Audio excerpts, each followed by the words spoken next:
네, 앞서 전해드린 것처럼 한동훈 국민의힘 대표가 이틀 뒤 두 번째 탄핵 표결을 앞두고 탄핵에 찬성한다는 입장을 발표했습니다. 국회 연결합니다. 네, 박찬범 기자, 저희가 국민의힘 의원총회 현장 전해드리기도 했는데 이 윤 대통령 담화가 나온 뒤에 여당 의원들 반응이 어떻습니까? 네, 한동훈 국민의힘 대표가 오늘 아침 9시 20분쯤 탄핵에 찬성한다는 입장을 발표한 직후 대통령 담화를 받습니다. 한 대표는 대통령 담화를 본 뒤 의원총회에 참석해 담화를 예상 못했다면서 반성하는 게 아니다. 대통령이 내란을 자백한 셈이라고 비판했습니다. 그러면서 당론으로 탄핵 찬성을 정해줄 것을 의원들 앞에서 밝혔는데요.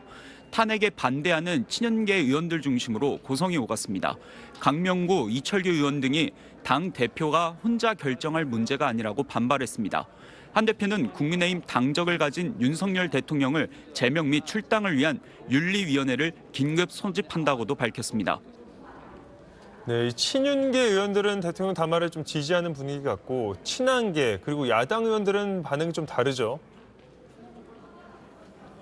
네, 맞습니다. 국민의힘 친한계 의원들은 하나같이 참담하단 반응을 보였습니다.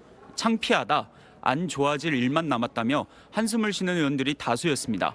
여당 소장파 의원들도 SBS에 이건 정말 대통령이 아니다라고 꼬집기도 했습니다. 민주당의 한 삼선 의원은 대통령이 태극기 부대 결집용으로 담화를 한 것 같다며 현재 변론 미리 했다고 전했습니다. 그러면서 민주당에선 탄핵을 빨리 하자는 입장밖에 없다면서 탄핵안은 무난히 가결될 거라고 전망했습니다.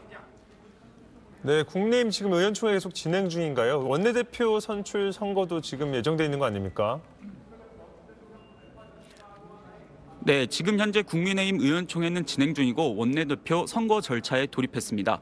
대통령 긴급 담화가 발표되면서 예상보다 조금 늦게 시작했습니다. 이번 원내대표 선거는 권성동, 김태호 의원 2파전으로 치러집니다. 친한계는 개파색이었던 김태호 의원을, 친윤계는 원조 친윤으로 꼽히는 권성동 의원을 밀고 있는 상황인데요. 선거 결과에 따라 당내 권력지역 재편은 불가피합니다. 신임 원내대표는 비상계엄 사태로 인한 대통령 탄핵 정국에서 의원들의 총의를 모아 상황을 수습할 책무를 안게 됩니다. 당장 14일 윤 대통령 2차 탄핵안 표결 대응 전략을 수립해야 하는데 당론을 정하기 위한 작업에 착수할 걸로 보입니다. 국민의힘은 앞서 탄핵 반대 당론을 정했는데요. 한동훈 대표가 탄핵에 찬성한다는 입장을 발표하고 윤석열 대통령이 담화까지 발표한 가운데 대통령 탄핵에 대한 당론을 유지할지 수정할지도 논의가 장시간 이어질 것으로 보입니다. 대통령 탄핵안이 가결되려면 국민의힘 의원 8명이 찬성표를 던져야 합니다.